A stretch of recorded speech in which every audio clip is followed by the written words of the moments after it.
last year. John Ross, has he even played any? And Tyler Eifert's a walking mash unit. So they have all these names, but no one can ever stay healthy for them. So with that said, I just can't see this team being able to win. I don't think that it's going to change where guys that are always injured every single year as they get older suddenly become more durable. I don't see that happening. And I'm not sure what it means for Zach Taylor. Maybe they'll give him a chance to go out to have a bad enough year and draft a young quarterback, kind of flip the reset button on this team, but they need to do something. They've been stuck in mediocrity for years under Marvin Lewis, and it seems like now they're actually trending in the direction to maybe make some changes. A team that made some big changes last year was the Baltimore Ravens.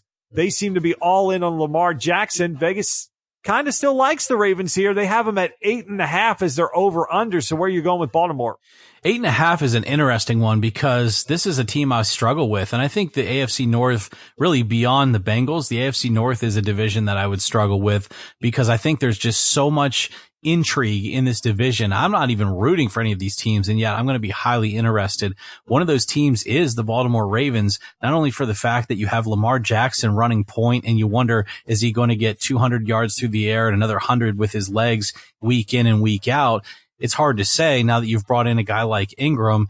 And I just don't know what their offense is going to look like. I think we saw at the end of last year that their defense is still willing to play people really hard. So I think this is a team that can battle that middle ground in the AFC North, probably win some tough games, but they're probably going to lose some tough games too, especially under Lamar Jackson. So the half point there really saves me here because I'm going to take the under. I feel comfortable at 8-8.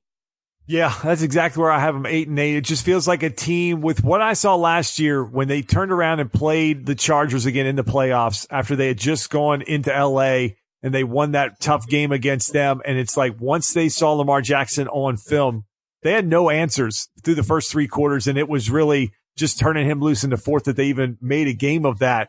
But I think that's going to happen a lot. He's going to put a lot more film out there.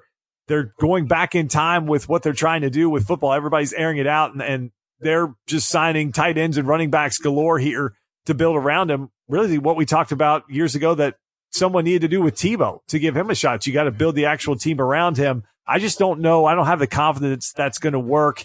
Even in Denver, when they had a great defense and Tebow, there were still weeks that it was ugly offensively, and that's why they lost. So ultimately, I've got them at 8-8 as well. Let's go Pittsburgh Steelers next because Vegas has the Browns and Steelers both at 9. So let's go Steelers first here. They make the move. 2 of the 3 killer bees are out. Vegas has them at 9. Do you like over or under here for Pittsburgh? This is, again, I mean, I said it's an intriguing division. I'm really stuck with the Steelers and the Browns specifically because I think these are the top 2 teams for sure. I think Vegas has that right. Part of me really wants the moxie and the confidence of like a Baker Mayfield and the Browns to just hit everybody in the mouth this year and prove that they're not the laughingstock of the NFL anymore.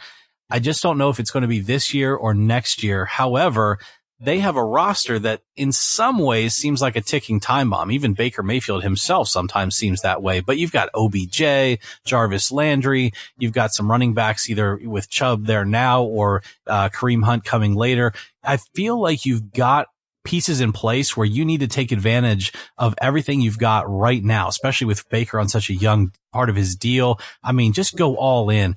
And with that being said, I think the Steelers are going to struggle in this division against the Ravens, playing tough, and then against both games with the Browns. And then you've got that AFC East. I think they're going to get knocked around a little bit.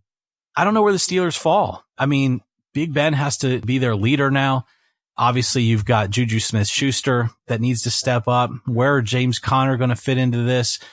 I like the Steelers at 9-7, and I'm not sure that I can go with the over or under on this. I'm going to push on the Steelers.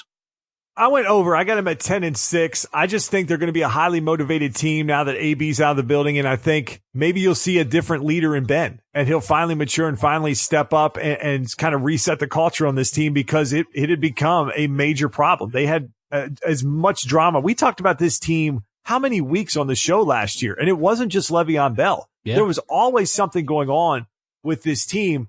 And if that continues, there's only one person left that the finger's going to get pointed at. And I don't think he wants that. He is the guy that was creating all this. So I do think from that standpoint, they may reset the leadership model on this team. They made the move up in the draft. They got themselves a linebacker in Bush to kind of take over that Ryan Shazier spot that all reports have been has really crippled that defense once he left that team, and they just were never the same unit. So I've got him at 10-6. Talked about the Browns. Vegas has them at 9. Eric, I've got them at the same record at 10-6. I got them going over. What do you like with Cleveland? Yeah, I'm going to go with that 10-6 as well. I did my summary on the Browns and the Steelers at the same time because it was so related for me, but I'm going to surprise. So I'm going to do the opposite of what you have. I'm going to take the Browns at 10-6. So that's a huge call. I mean, it's a kind of a hot take and I'm a little bit nervous about it, but again, emotionally, I just feel like the Browns really are going to come out with something to prove this year. I mean, you saw them almost get to a half decent record, and half decent being 8-8 would have been great for the Browns after how bad they've been last year. So I just feel like they're so close and so motivated that they really could legitimately bang everybody around in this division and get to 10-6. Do you have any concerns now that they actually have expectations on them to make the playoffs and make a run that it could derail their season? Yes. And I think that's a fantastic insight there because, we don't know what Baker will do outside of where he's been in college in Oklahoma and now after a rookie year with the Browns. Now that he's got weapons with OBJ and Landry and of course a nice running back core. I mean, you're right. He's going to have expectations. And so what happens when the going gets tough with this team? That really will be kind of where the rubber meets the road. So I think that's a good insight. All right, so that finishes up the AFC North. Let's move into the AFC South. Their common opponent's going to be the AFC West, NFC West. This is actually a pretty hotly contested division in terms of what Vegas thinks because they have a two-way tie at the bottom. So we'll start with Jacksonville. Vegas has the number at 8. They bring in Nick Foles. This was a team that massively underachieved last year, but Blake Bortles no longer in the building and can no longer be the scapegoat. They paid handsomely for Nick Foles. So what do you like with Jacksonville sitting at over under 8? Yeah, this is an interesting team, isn't it? Because we're talking about a team that was really just a few mistakes away a couple of years ago from making a huge amount of noise in the AFC playoffs, including a potential Super Bowl run. And now last year, they're a complete mess. They ditched their quarterback who ends up as a backup for someone else and bring in Nick Foles, who's, oh, by the way, a Super Bowl champion. And so I think this team is hard to figure out now. Who are they going to be? I'm not sure what Leonard Fournette's going to do because he's a guy that had all the potential in the world and yet can't seem to live up to that potential in the NFL on a week in, week out basis. So what does Nick Foles do? What is his leadership style for this team? I know he probably brings a different dynamic to the locker room than Blake Bortles. So I'm going to push on 8-8.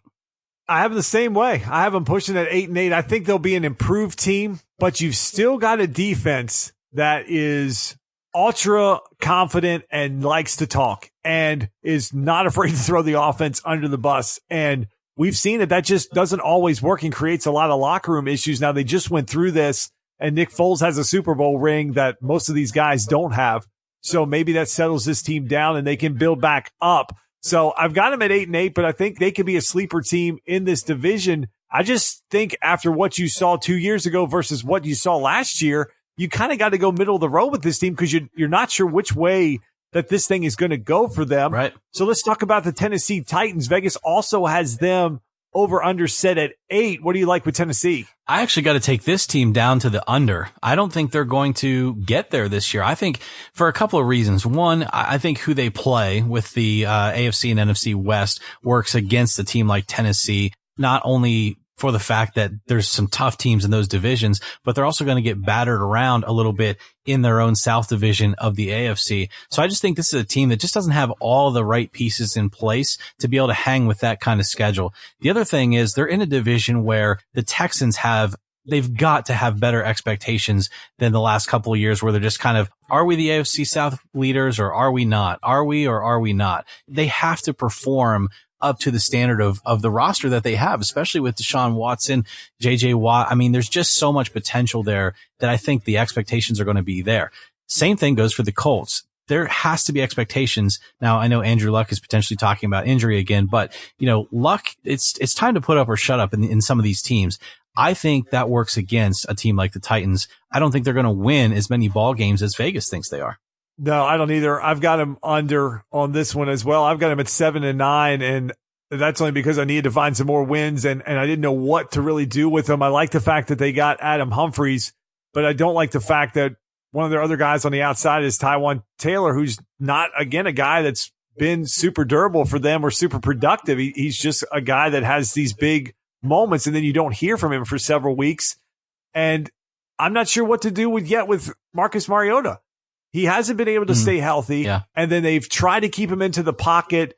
Last year, he's had the knee injury for a couple years, and then he went through that phase where he wasn't running at all because he was just kind of out there because he was the best option that they have versus playing a guy like Gabbert. And now they've got Tannehill as the backup. So maybe they made an upgrade there, maybe not, since Miami got rid of him. So I just don't know where this team is going. They don't seem to have an identity. Derrick Henry is another guy, he has a game where he sets an NFL rushing record and then you don't hear from him for a couple weeks. So just a lot of players very inconsistent on this team. I've got them at 7-9 because I think they'll have their spots and then they'll have spots where they absolutely lay down with their schedule. All right, so let's talk about the Texans. So Vegas has their over-under set at 8.5. So they have them regressing from what they did last year. Didn't really make a lot of upgrades on this team in terms of their skill position. Did go out and make the trade for Duke Johnson, but they got rid of Deontay Foreman, who seemed like he was going to be kind of the heir apparent to Lamar Miller. Vegas has the number set at 8.5. What do you like with Houston? I actually think this team wins this division, and I'm taking the over. Yeah, I mean, I'm not saying they're going to blow everybody away and be like 12-4 or something like that. I think they're a legitimate 9-7 or a possible 10-6, but I do think they win this division. And I'll get to the why when you get to the next team. But Deshaun Watson, I think I know where you're going there. Yeah. With Deshaun Watson, I mean, I think this is the year that he really proves that, he's got all the skills of being a really flashy and productive quarterback. I actually think it helps with Johnson at this team rather than where he was before because I think he has potential. So let's see if being happy makes a difference for him. And of course, DeAndre Hopkins. So I think it's time for the Texans to really be the Texans that they were building 2 or 3 years ago. I went under on them. I have them at 8-8. Wow. And the reason why is I feel like they didn't do enough on the offensive side of the ball. Cuty's already hurt in preseason, and Will Fuller has yet to play a full season. He has these moments where he's great, and then he feels like he's constantly off the field. And they've been fortunate that Hopkins has been insanely durable for them. Lamar Miller's getting up there in age. I do like the Duke Johnson move because I feel like you said, he was definitely not going to get used at the level in Cleveland that he is in Houston. I really think that they're going to utilize him, but they just don't have anybody. I feel like they should have went out and gotten someone else as a wide receiver too, someone else more established and able to stay healthy and on the field than these guys that just are constantly off the field. Cutie had issues last year staying on the field for this team, and I don't have that much faith yet in Bill O'Brien. I just feel like he's a guy that's just kind of on the verge of, I could see the Texans moving away from him. And it's even last year, they didn't start out great and then they turned it on. I'm just not buying into that just yet. So I'm down on them. I've got them at 8-8. So Vegas likes the Colts though. Vegas has the Colts number sit at 10.